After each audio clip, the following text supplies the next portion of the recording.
preliminary book talk, my first book talk about the New Deal art book that came out last October.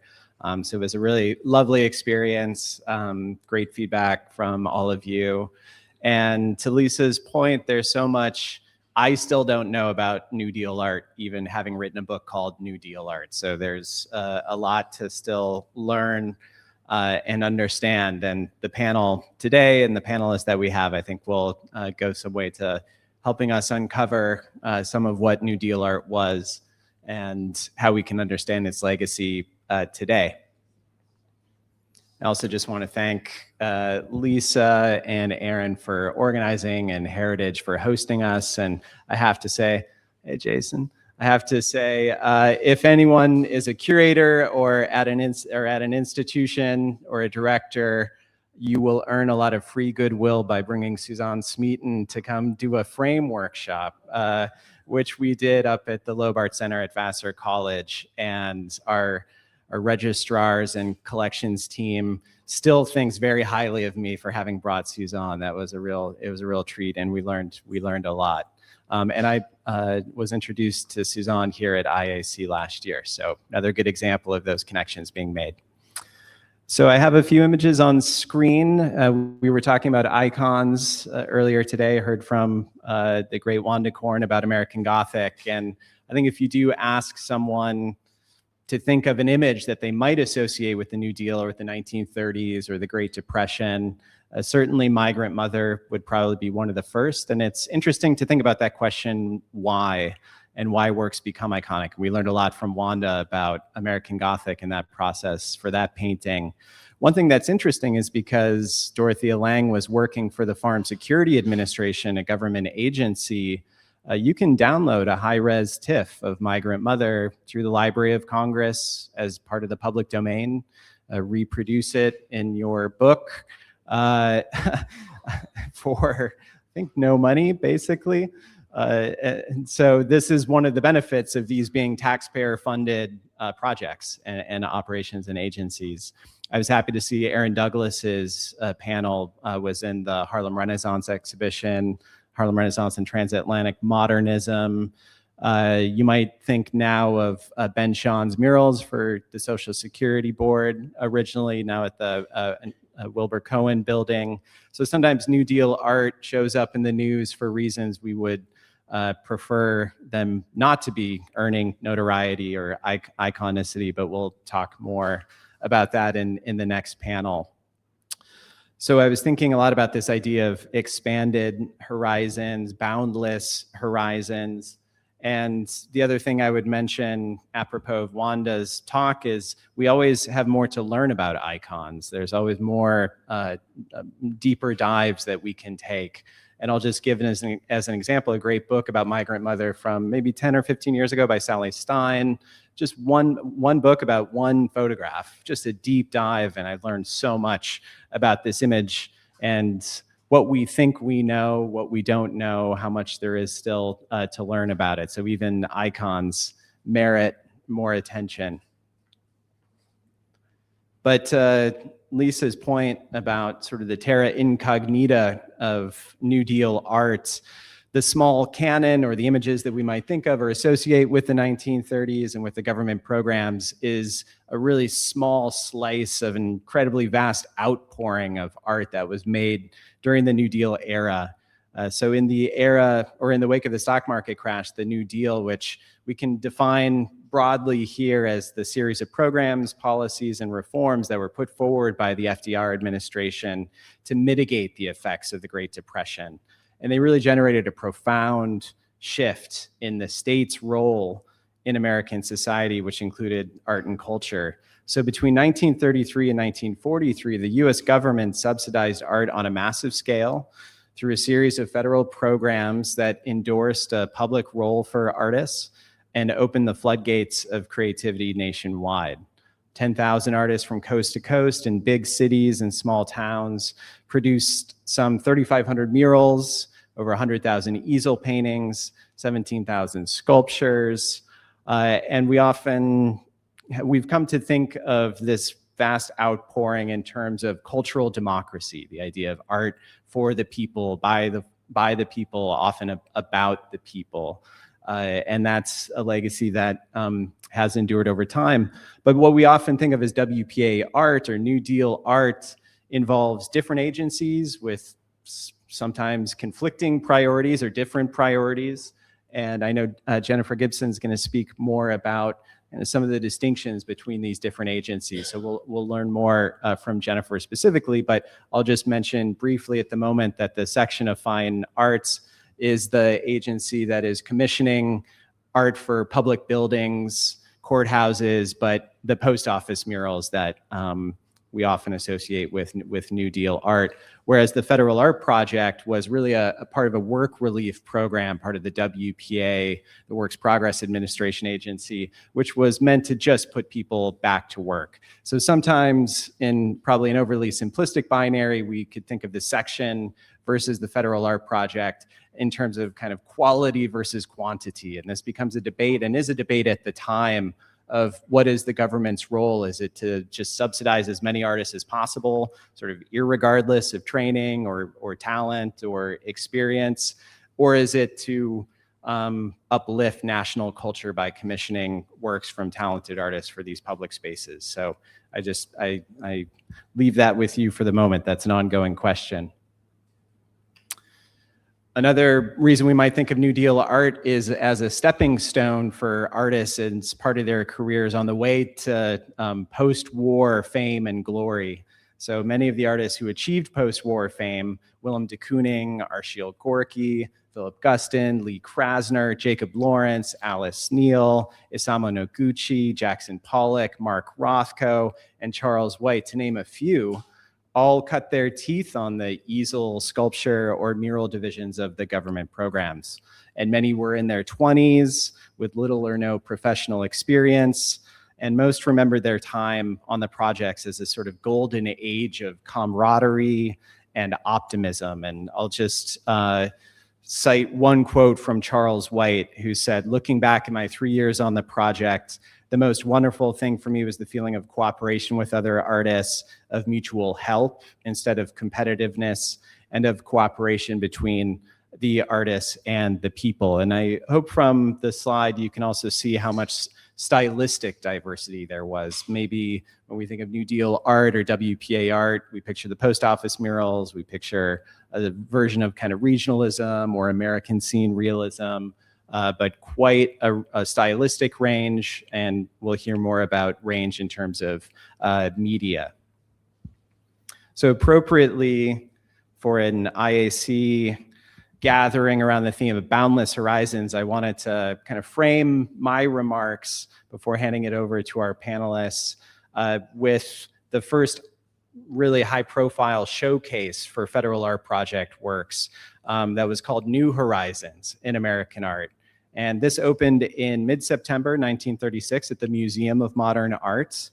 And the Federal Art Project director, Holger Cahill, said, "The organization of the art project has proceeded on the principle that it is not the solitary genius, but a sound general movement which maintains art as a vital functioning part of any cultural scheme.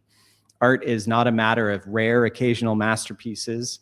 In a genuine art movement, a great reservoir of art is created in many forms, both major and minor." And I feel like he's even thinking of major and minor. This is sort of a rhetorical distinction. Cahill himself was a scholar and a curator of folk art and had been the curator of American folk art, Art for the Common Man. Note that title, at the Museum of Modern Art in the early 1930s. So this display of over 400 artworks at the Museum of Modern Art was really meant to highlight the range and vitality of art that was made on the Federal Art Project. And it went from Native American sand paintings to self-taught sculptures to photo murals. In the bottom right-hand corner, a watercolor by a 10-year-old of a Passover feast. And so education was very important. Work by children artists who were being given the opportunity to make art through the community art centers that were subsidized by the Federal Art Project were exhibited alongside works by adult artists. And the more you get into the multimedia, a variety of works made on these projects, it is a little bit staggering. Blackware pottery by Maria Martinez, a mosaic by Jackson Pollock, the organ screen that I showed by Sergeant Johnson earlier. We'll hear about textiles through the Milwaukee Handicraft Project, and it goes on and on. So to help us understand this variety, these expanded horizons, these new horizons, and it's interesting, I'll just note quickly that when you read reviews and commentary in response to New Horizons, there was this sense in 1936 from critics, from commentators, from people really thinking about the role of art in society that some kind of sea change had happened. There was a real sense of openness and optimism and almost utopianism.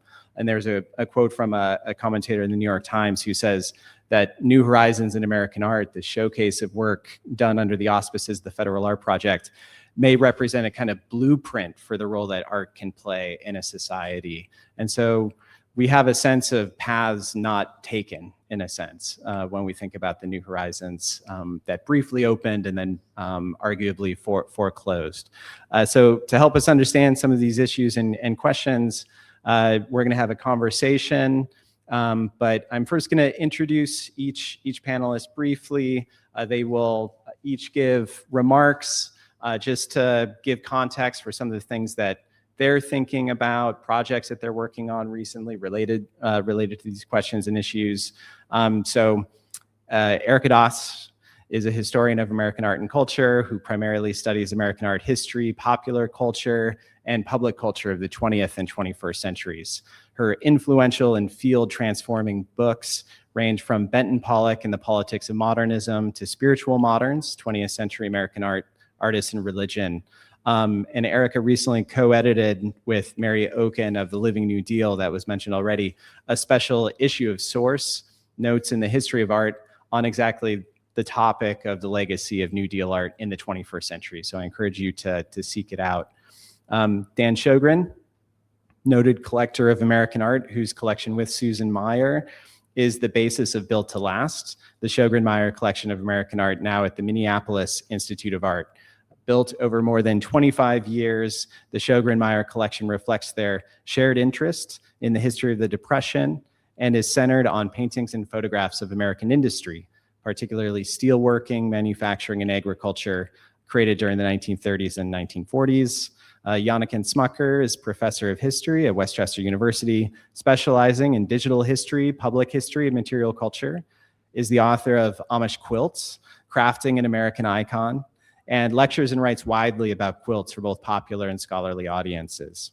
Her 2023 book, A New Deal for Quilts, explores how the US government encouraged Americans to create quilts individually and collectively in response to unemployment, displacement, and recovery efforts. And this revelatory study was a co-recipient of the 2023 New Deal Book Award from the Living New Deal and accompanied an exhibition at the International Quilt Museum. So each panelist will come up and speak in turn for a few minutes about things they're thinking about, and then we'll convene for a larger conversation. I look forward to questions, comments, thoughts from you in the audience for our panelists. So Erica, start with you.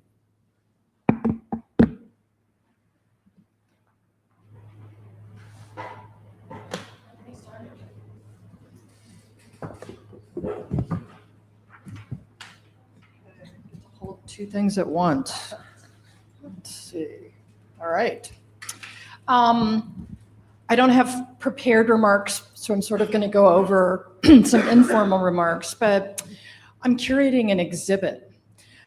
This is a first for me. It opened September 12. I'm currently at the University of Texas at Dallas. We have a new museum, the Crow Museum. And I'm curating an exhibit titled New Deal, Texas in the West. And I'm doing so for a couple of different reasons. We have a special arrangement between our museum, the institute where I'm working, and the Dallas Museum of Art.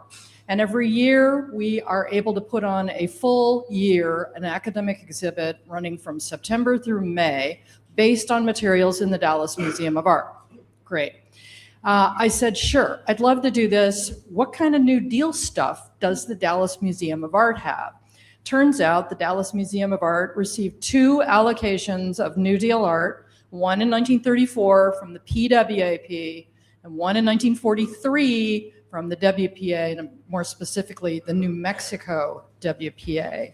So the Dallas Museum of Art also purchased 5 different examples of large fabric swaths designed on the Milwaukee Handicrafts Project in the 1930s. So given all of that material, I said, cool, let's put a show together called New Deal Texas in the West, which will do a couple of different things. Number one, it's the 90th anniversary of the New Deal and the New Deal art projects.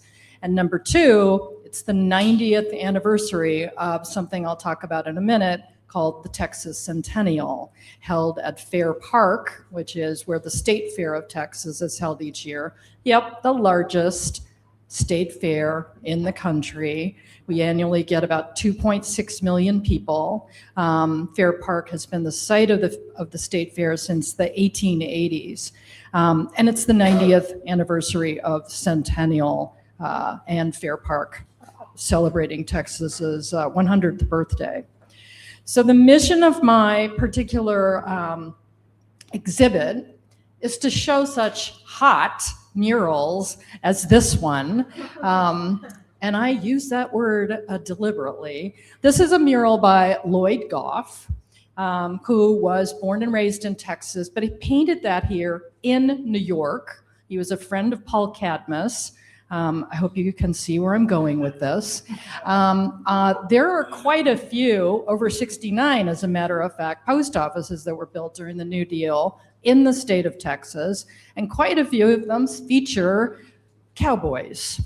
This is probably the most homoerotic of the cowboy post office murals in the state of Texas.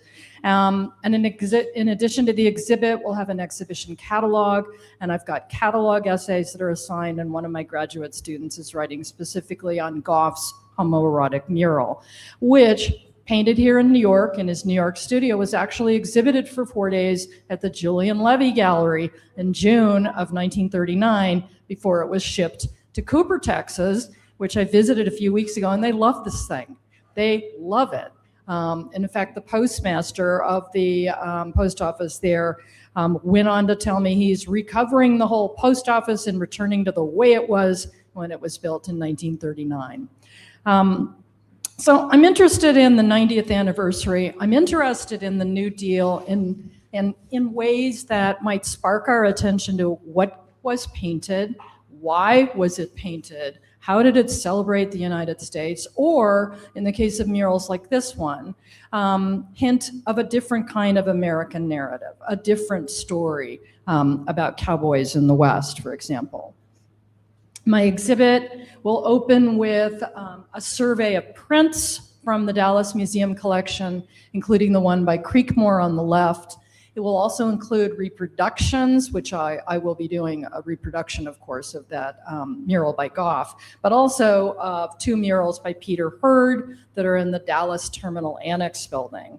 And what I want to talk about in the exhibit is a recognition of the diverse materials and diverse media that were actually represented during the New Deal.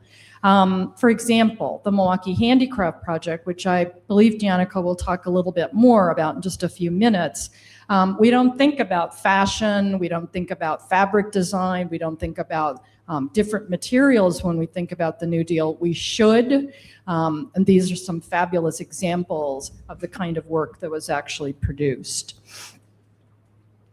More work. We're going to include 3 of the sculptures in the Dallas Museum of Art collections are by Patrocinio Barilla, who was a self-taught New Mexico woodcarver and a centero. It will also include a selection of Kiowa 6 watercolors. The Kiowa 6 were an indigenous group of artists out of Norman, Oklahoma.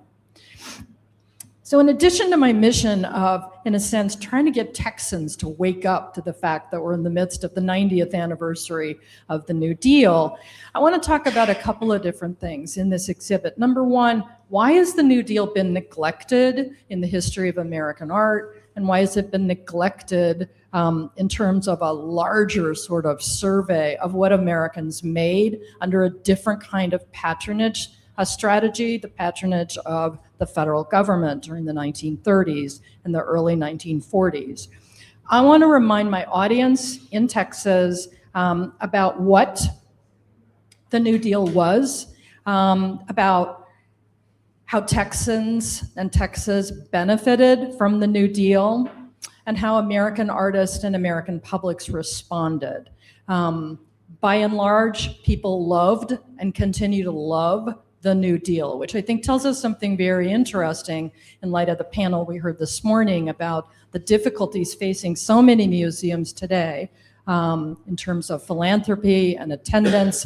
The New Deal was popular. It produced a lot of material and it was incredibly popular. How do we return to something like that? Do we want to return to something like that?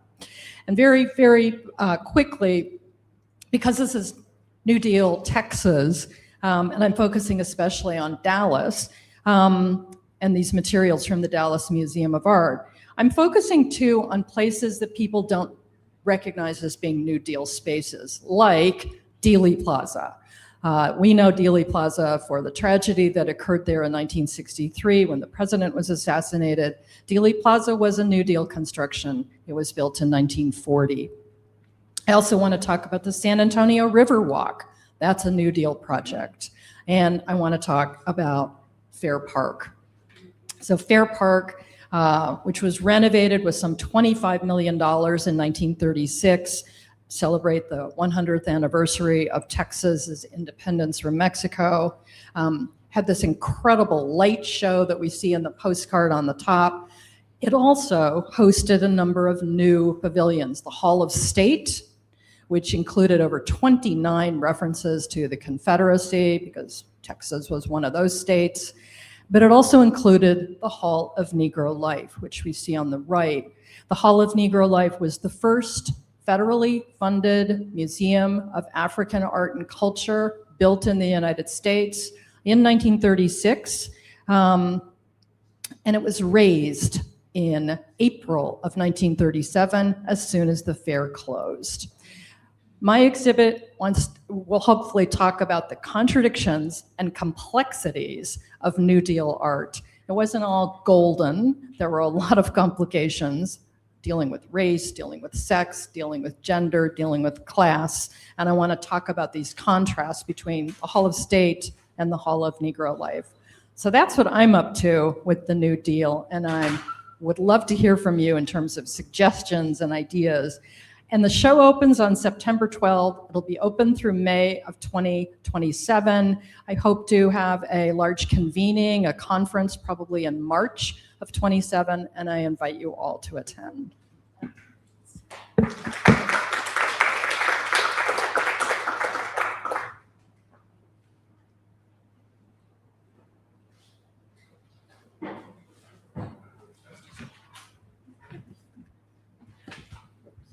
I want to definitely say thank you very much to Lisa Konigsberg to inviting us here today. This has been a real interesting event. It's our first time. And obviously,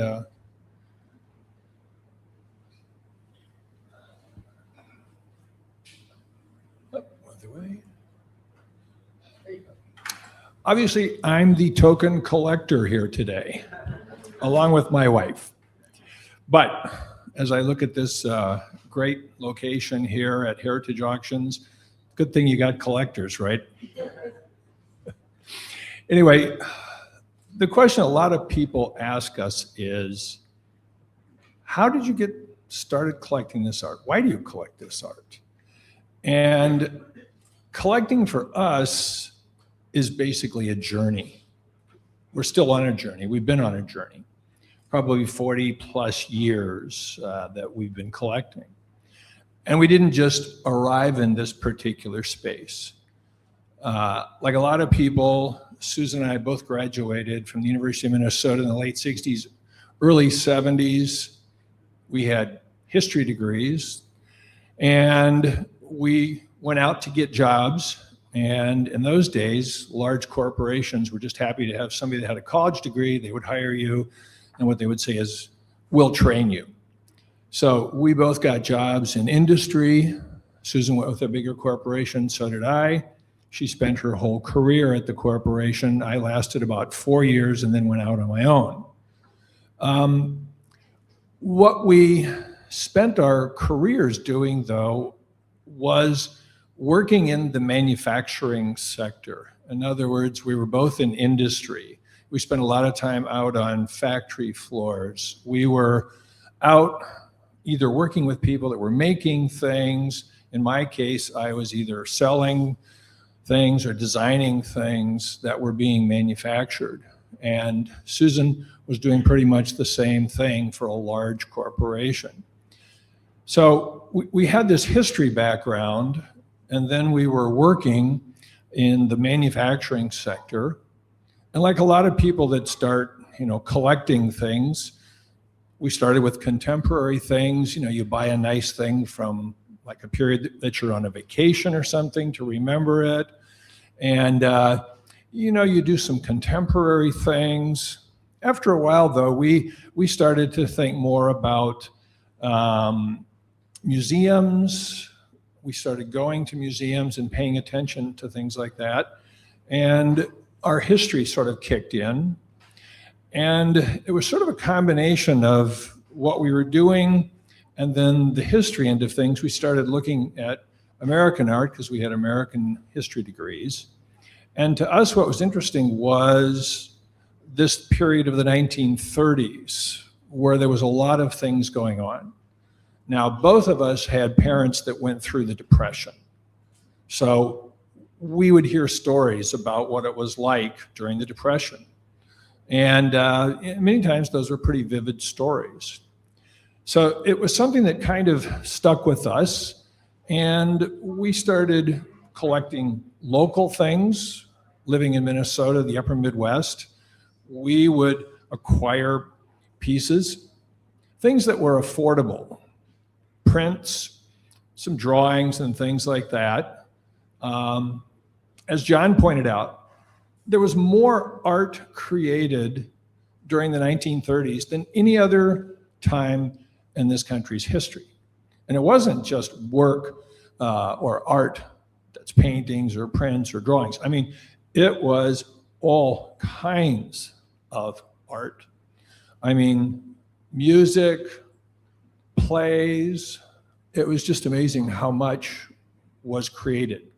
We obviously focused on the art works on paper kind of things. So as we started collecting prints and things like that, they were available, they were affordable. When you're relatively young, you don't buy, 6-digit paintings or things like that. So we pretty much started out with things like that were more Minnesota, upper Midwest. And as we moved along, we noticed that a lot of those things applied to other parts of the country. As John pointed out, the WPA New Deal was across the whole country. And as we, expanded, our journey continued, we started looking at photography. The FSA had a lot of photography, and as John also mentioned, that photography is still available from the Library of Congress today. Not silver gelatin prints anymore, but digital prints. And there was an amazing amount of material created as far as the photography end of things was concerned. Now, some people say, well, that was propaganda.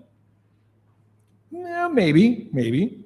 I think at that time, a lot of the FSA photography was there to try and create a message that a lot of people in Washington, D.C. weren't getting without some visual context to it. The proverbial picture is worth 1,000 words, I think, applies there.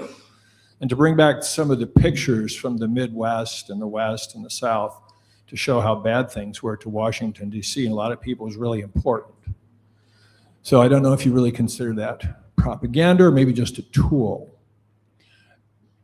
We noticed that we could get works of art from galleries, and we discovered auctions. That was a real eye-opener, that we could go and actually bid on these things. They were available. We also enlisted curators. We went to our local museum and we got to know curators.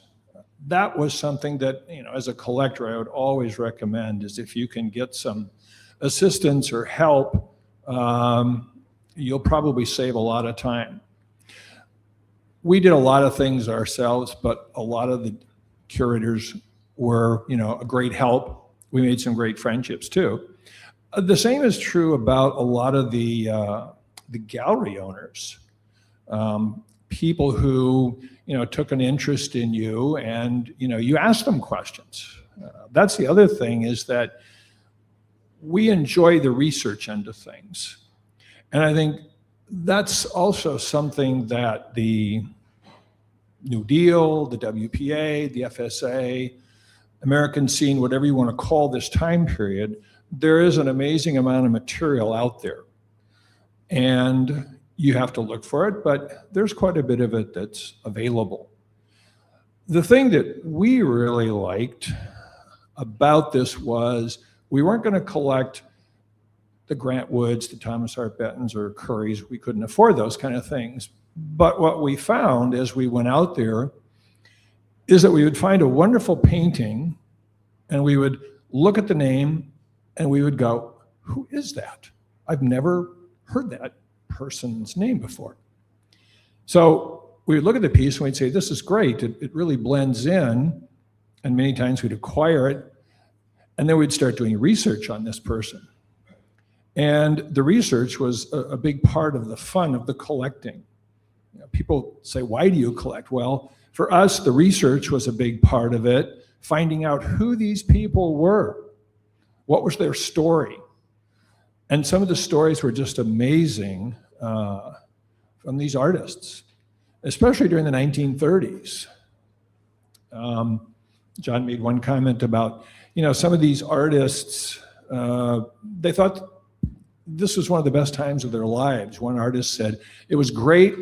We were all equal. We were all poor, but we were all making art and we were happy. And there's a lot of truth to that. A lot of these artists were, immigrants.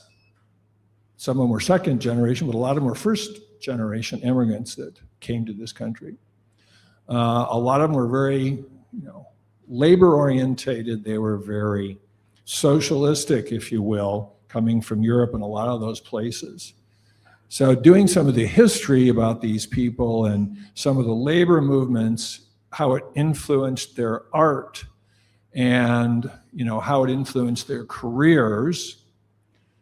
But what was also amazing is we would find some of these artists, and it was like we found one or two works of art and then they would disappear.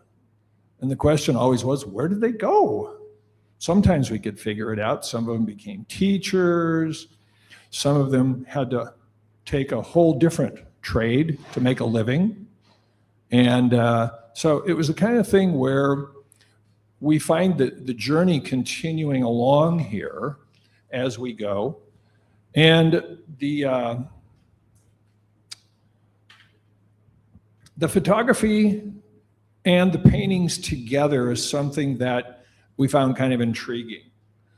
The two different mediums play off against each other. And we enjoy showing the art, and what we find is that it gets people out of their silos. Some people are paintings people, some people are photography people, and they wouldn't sometimes go to the exhibit. But what we find is people will come to an exhibit that we have and say, wow, I'm really into paintings, but your photography was so interesting, and it played off against the other medium of artwork. And that's something too that Susan and I have kind of noticed as we've gone along, is that we've found that as we're acquiring pieces, we started noticing, boy, some of our photographs look kind of like some of our paintings. And they have kind of the same sort of theme. So a lot of time we spend is trying to figure out, did that artist who was painting versus the artist that was taking the photograph, were they looking at the same subject and they were creating a piece of art looking at the same thing? They just used different mediums. And it's something that we see quite often out there. There are a few select artists who actually did photography and painting. John showed Ben Shahn. There was a guy that both did photography and painting. And it's very interesting to look at his work. We enjoy, and one of the reasons that we do collect the art and that we show the art is that we felt that a lot of the artists from the New Deal, the 1930s, the Depression, never really got the attention or the credit or, you know, any real good vibes, if you will, from what they did. So what we've done is we try to find some pieces of art that are, by some of these people who are not really out there in the normal world. And these are just a few examples of some folks out there. Again, 1936, Ralph Bartholomew was actually doing industrial commissions. This was for Steinway Piano Company. And Harold Halliday Costain, this one is clearing the path along the base of the cliff, the Great Avery Salt Mine. And this guy is working here in the salt mine. This takes new meaning to the word back to the salt mine, when it comes to work. Another photograph by Costain. Amazing kind of precisionist feel to this from, 1933.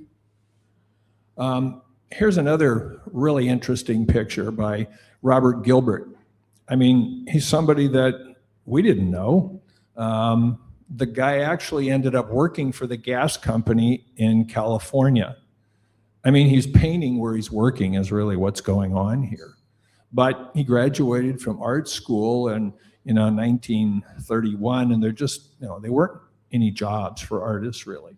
So he ended up working at the gas company out there, and he'd paint on weekends. Abraham Harriton, here's another fellow that's not very well known. And, he's painting what he sees. This is down the block. It's people every day out there buying food. And it's kind of the neighborhood sort of thing. This one too is got a real feel to it. I mean, this says Depression. 1935, Russell Lee is a little bit more well known, but I mean, this guy, this is his job. He's probably getting paid about 10 cents an hour to stand out there and hold this sign. What I found interesting though is back during COVID, a lot of businesses were going out of business. You'd see people standing out along the edge of the mall with these signs going out of business. And I thought, boy, not much has changed, in about 85 or 90 years, people standing around with signs, that's still going on. This is another painting by an artist that we really like. And this one has kind of an interesting feel to it. When you look at this painting and you look at the hands of these workers, they're huge. I mean, they're just amazing. When we have this in an exhibit, it's fun to just stand, and when people are standing there looking at it and they're going, what's with the hands? And I mean, I'm not totally sure, but it's up to the people to interpret it. But I mean, I think Guy McCoy's definitely talking about manual labor. I mean, working with your hands. The question is, are these two guys just getting off that tractor back there and they're resting? Or is mechanization, the tractor, eliminating their jobs? I mean, in the 1930s and starting in the 1920s, a lot of the sharecropper farmers' jobs were eliminated by mechanization. And this is another guy that, you know, we've done some research on. He went to California after this, got into seriographs, color lithographs, had an amazing career out there. You know, this photograph says pretty much everything. You can't get too much more, you know, tough than these farmers sitting in Missouri there. And, you know, one guy looks like he's probably reading the newspaper, find out if FDR is going to, you know, give him any money or anything maybe.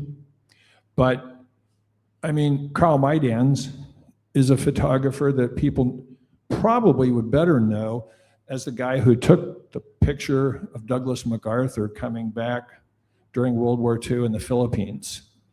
But in the 30s, he was basically out there working for FSA. This painting says almost everything about unemployment and people. A lot of these guys were spending time in the park. There were no jobs. But I mean, you can even see the guy on the far right, his coat's kind of torn, sky's gray and everything. But Carl Nyquist is one of those names. I mean, who was he really? We found out he lived in Washington, D.C. He actually did quite a bit of painting. He taught, but never became a really big painter or anything like that. So this just kind of gives you some ideas of what we do, but this picture right here just says it all when it comes to the Dust Bowl. I mean, it doesn't get any more, you know, vivid than that. I mean, this massive storm rolling in over a town and everything. You know, the Depression, the Dust Bowl, this era was a real challenging time for people. And I think that's part of the other reason that, you know, we enjoy collecting this type of art, because it was from such a challenging time period for this country's history. And we think the art, the paintings, and the photography during this era tell a lot about it.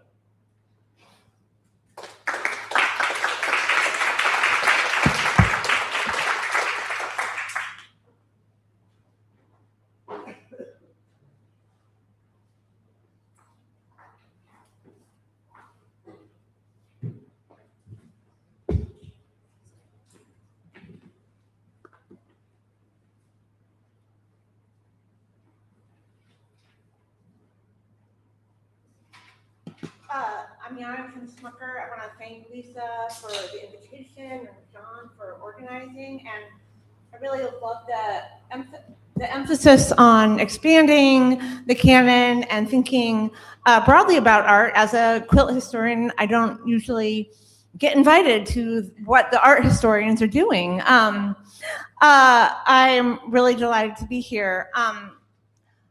I first started thinking about the New Deal because anytime I needed an old-timey picture of a woman working on a quilt, I could find one in that FSA photography collection we've already been talking about.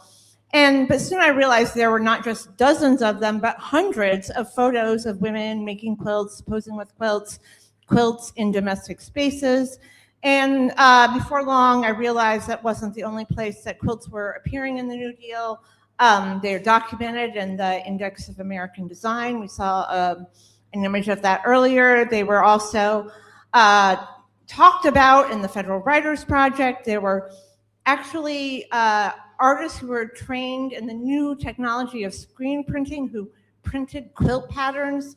So all of these things were occurring. Today I want to just tell you a little bit about where people were making quilts, first under the auspices of actual federal programs. There were WPA sewing rooms across the country. This is one here in New York City, but they were in every small town, multiple ones in big cities. And the sewing rooms were the part of the WPA that employed the largest number of women. Women could only get those jobs, though, if they did not have a they were not dependent of either a father or a husband, and they, like other make-work jobs during the New Deal, were designed to give people a paycheck, but also sort of a job training in a way as well. And the Milwaukee Handicraft Project was kind of separate from the sewing rooms. There were handicraft projects in a number of states. We saw some of the great work textiles produced that Erica showed already, but they also produced lots of quilts and dolls and furniture and all sorts of things, bookbinding. And so these were other ways that people were employed. They were considered unskilled workers, and they were given the needle and thread. But then there were also people who were out there training women how to make quilts. Home economists were employed at every one of the planned communities that the New Deal created across the country. This is sort of one of those hidden legacies of the New Deal. There were probably 100 different intentional communities sponsored by the federal government in suburbs, in rural areas where industries had left, and they always had a sewing room. You can see one. This was a segregated community in Flint River Farms, Georgia. And then there were also, mostly on the West Coast, Farm Security Administration migratory labor camps. This is where the pea pickers, like the migrant mother, their families eventually settled into these government-planned camps. They were designed by architects, and they always had a sewing room where they supplied them with a quilting frame, sewing machines, fabric. Some of these camps, new arrivals would be given a quilt essentially by their neighbors already living at the living at the camp to keep their families warm. And there were all of these tens of thousands of quilts, hundreds of thousands probably really don't know, created as part of these programs. And then there were also quilts that were created in response to the New Deal. Probably hundreds of quilts sent as thank you gifts to the Roosevelts, also to other federal officials. This is a quilt with Eleanor's face painted on it. There were published patterns in every small town newspaper, including I have a block of a quilt honoring Franklin Roosevelt, his little White House in Georgia, where he would convalesce. The NRA, this is the National Recovery Administration. There were so many different versions of Blue Eagle quilts made. They weren't just a pattern that was published. They were a grassroots outpouring to show loyalty to this early New Deal program. And another Roosevelt quilt with a donkey here as well. And then there are quilts that really are true artworks. Erica, you should see if you can get this one in your exhibit. It's at the Dallas Museum of Art. It really technically predates the New Deal by 1 year, but this is called Prosperity is Just Around the Corner, a quilt maker who really gifted little applique vignettes of her neighbors, each looking for that success that was supposed to come. This is in Hoover's supposed catchphrase that prosperity was just around the corner. And this references back to the Aaron Douglas mural we saw as well. There were a series of quilts made by African-American women who were married to workers on the Tennessee Valley Authority, and they were so modernist in design. This looks nothing like a typical quilt of the era. And they were, this one was called Lazy Man by some of the workers or the women adjacent. That there's the arm of Uncle Sam pulling the black worker on one hand, and the life of leisure symbolized by the banjo pulling the worker in the other direction. And this is just one of about 4 designs at least that were made by women as part of a beautification program, and their husbands all worked for the TVA. So there's an outpouring of grassroots quilts as well as the quilts that were made by the sewing rooms and the handicraft projects. And all of this is also part of our New Deal legacy and part of the New Deal art that thankfully John, his book is so expansive, we see just all the genres of work that are available. I'll invite all the panelists back up and we'll have a little discussion.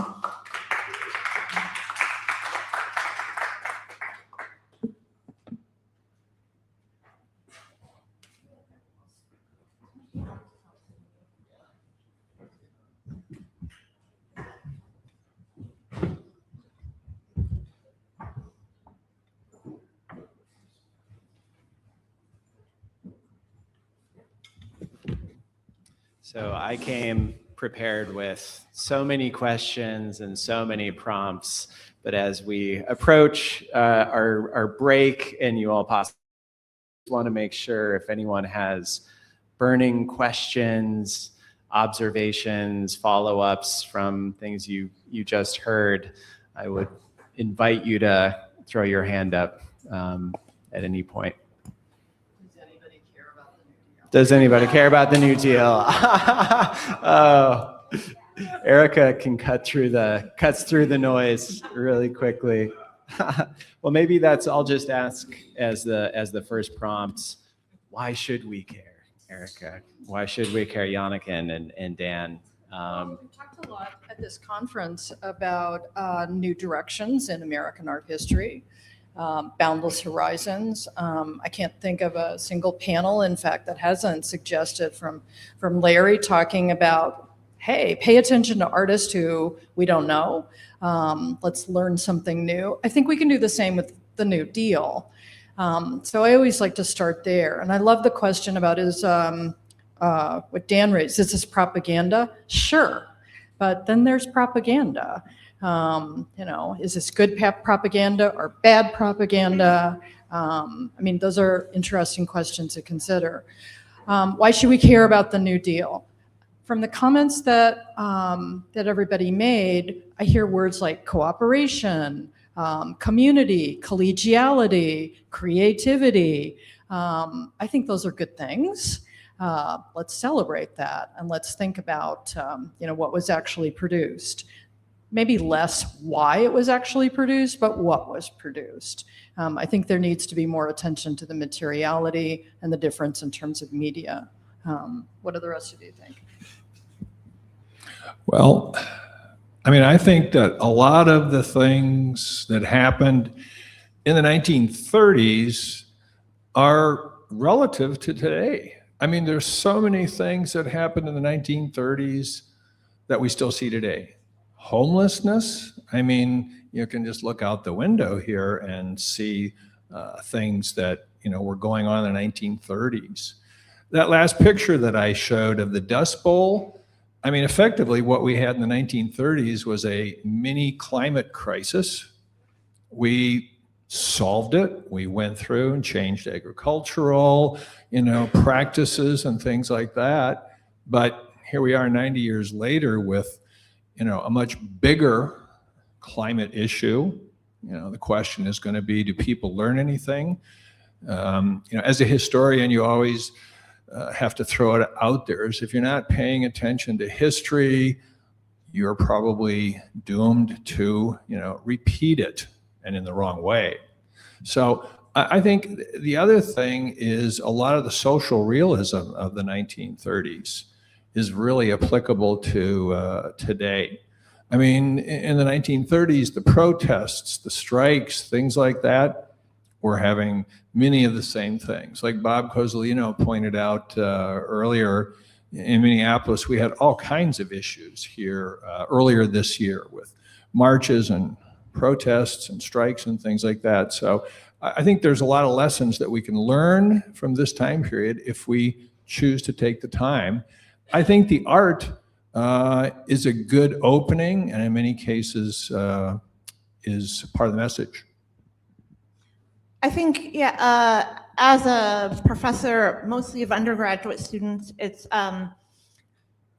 important to learn about the New Deal because it can give us hope. It can show it to my students. It seems like a very foreign time period. Like most of the programs that we know of from the New Deal would never be created today if they did not exist already, and many, of course, have been abandoned. But it gives us an idea of what is possible, what the government can do. and it can show us the way, and I think in many respects. I'll just add to that there's some respects in which I feel as though we're still either catching up to the New Deal, those art programs, or haven't really fully absorbed the lessons of things like the community art centers, breaking down distinctions between quote unquote, fine art and functional art. I think one of the first exhibitions of art as mental health therapy was at the Harlem Community Arts Center. So if we think of recent studies showing what I think we all know intuitively to be true about the public health benefits of being exposed to art, making art, experiencing art across ages, across demographics, it's an argument for why it should be publicly funded. And so fundamentally, the challenge of New Deal art is to us to think about, can art be thought of as a shared resource? Can we think of it in terms of things like education or healthcare or electricity, and not see them as being distinct, but see art and things like healthcare as actually being inextricably woven together? Again, just looking for hands in case any. Yeah, Susan. But we can't forget that it was on the chopping block the whole time. People could not wait to cut it off. And there were protests to keep it going, the 281 here in New York. And there was just such hostility to continuing. I think some people couldn't wait, but the artists who are actually on the project and the public, yeah, and publics, it's the money holders in Congress and others who said, oh, what a boondoggle. But come on, talk about boondoggles. There were plenty of other boondoggles going on during the 1930s. I think you're right. There were people who wanted to cut it. There were things that survived, Social Security, FDIC, we could go on. But one thing that sort of grew out of it as well was the NEH and the NEA, both of which are established, right, in the mid-60s.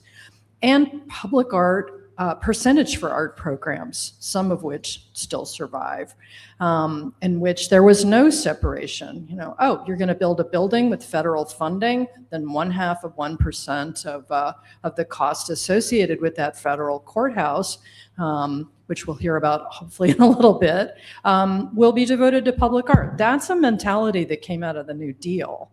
So what's interesting too is, sure, 1934, 1943, New Deal, but it also sparks back with CETA in the 1970s, some of the NEA, NEH programs in the 1960s, and maybe a resurgence regionally and locally around the country into the 21st century. So I don't think it completely died. So I have a question about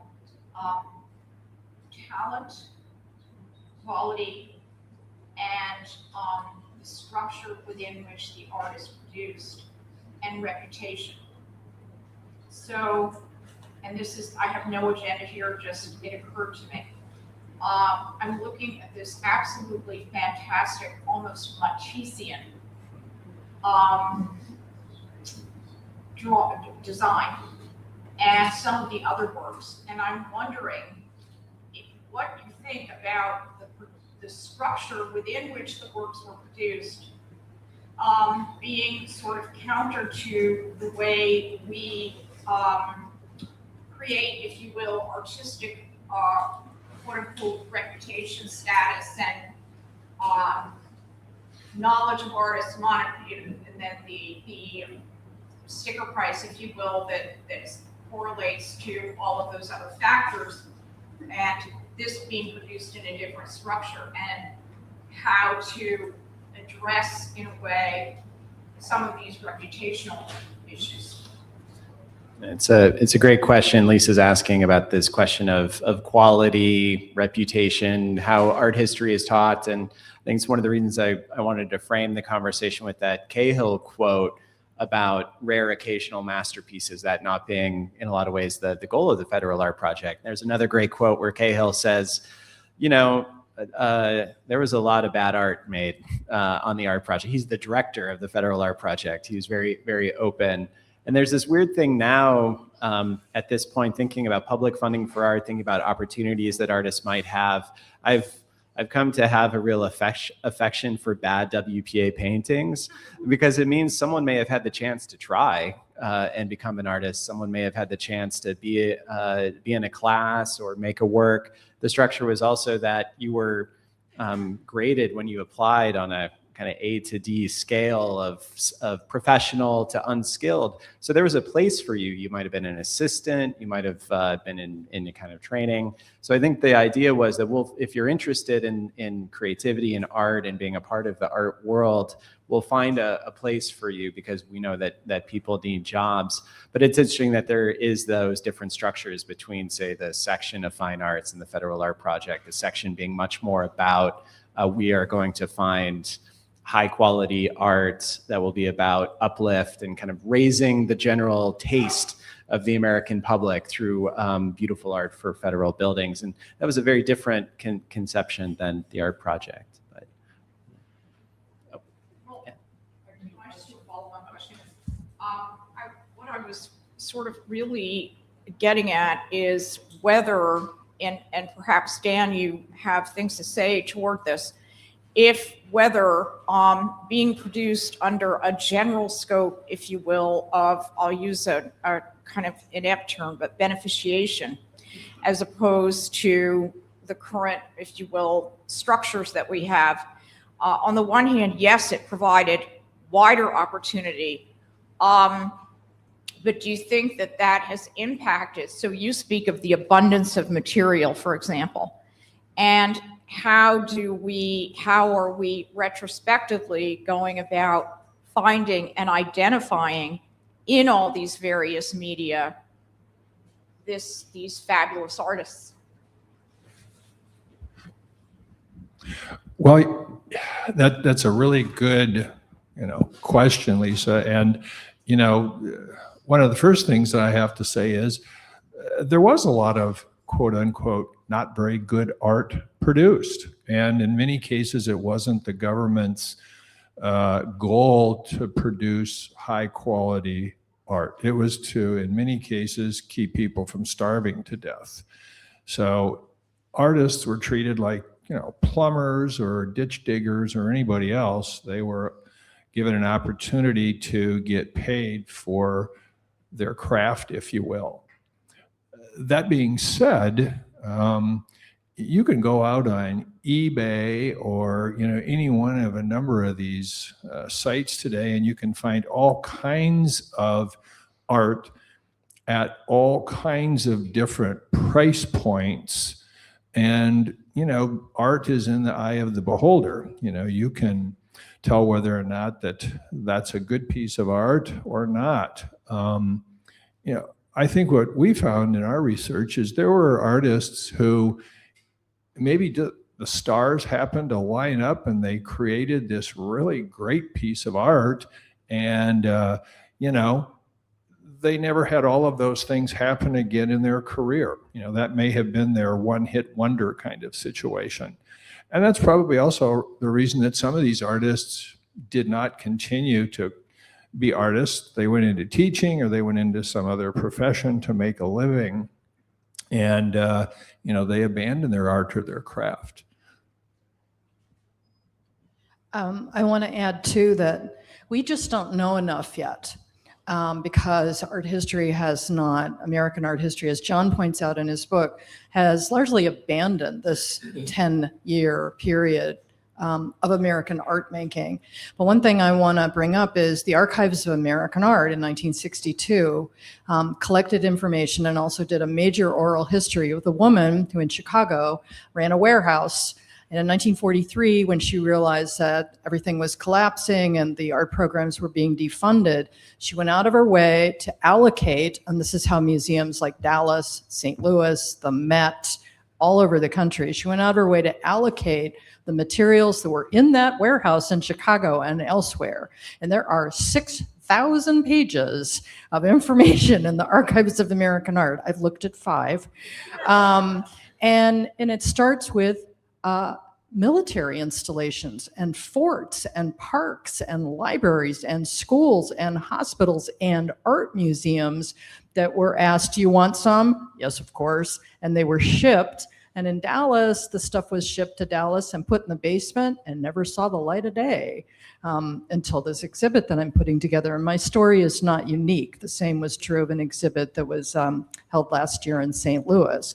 So, I mean, one of the big things that interests me about New Deal art history studies and its futurity is there's a wealth of information and stories and work to find and to discuss. So it's found on eBay, but it's also found in the Archives of American Art, and it's ours. This is work that's owned by the people. It's literally under a 1939 law, which says this is the property of the federal government, and if you have it, it's on long-term loan, which is interesting. So I find that exciting and interesting. And some of the work is, when it's not saved, it's documented in small town newspapers where it was produced. Or the amount of time I spent on newspapers.com, like learning about the one quilt maker in town who made like some dramatic piece and sent it to the Roosevelts. That quilt is nowhere to be found in the Roosevelt estate, but you know, we can learn through sort of hidden sources as well. Janneke, I have a question about the kinds of works you showed were works which were facilitated by federal government programs. Were there any textile works that were commissioned? And vice versa, I kind of wondered if textiles are considered part of the Index of American Design. Textiles were documented in the Index of American Design. There's about 700 paintings of quilts alone. And that's not even including clothing and coverlets and samplers. I don't think that there were as many textiles made under, the section or even probably some in the community art centers, but really it would have been relegated to the craft divisions with the handicraft project, the sewing rooms, the museum extension project did some things, but so less so among the things we call art, and more so as applied arts, really viewing sewing and craft making and quilt making as transferable skills that perhaps the women could then get jobs in industry following their time working for the WPA. So thank you for indulging our love for New Deal art. So we're taking a break. We're actually going a bit beyond time, but we're going to take a break. There's going to be more New Deal after the break, but also more New Deal to come. So many of you have thoughts and ideas. Please tell us those thoughts and ideas so that we can do more. And one thing I forgot to remind everyone of, which is tomorrow morning at 10 o'clock, for those of you who have signed up, or I'm sure would be an opportunity to join if you've not yet done so, we will meet at D. Wigmore Fine Art on West 57th Street. It is in the brochure. There is Erin. 10:30, excuse me. Thank you. 10:30, D. Wigmore Fine Art, and it's a fantastic exhibition, which is the 90th anniversary of the American Association of Abstract Artists, and actually poses as somewhat of an interesting counterpoint to some of what's being discussed here. And of course, Dee Dee is phenomenal, and as is Emily, her colleague. So anyway, I wanted to remind you of that because it is all too easy to kind of just get exhausted, like, oh my God, it's the end of the American Art Fair. Oy. But it's worth overcoming the oy to go to Dee Dee's. And also remember, if you've not asked for your invitation, to please ask Erin if you've signed up for this evening. I'll say some thank yous at the end so you can all go get a sandwich or a drink or whatever. Thanks. 10 minutes.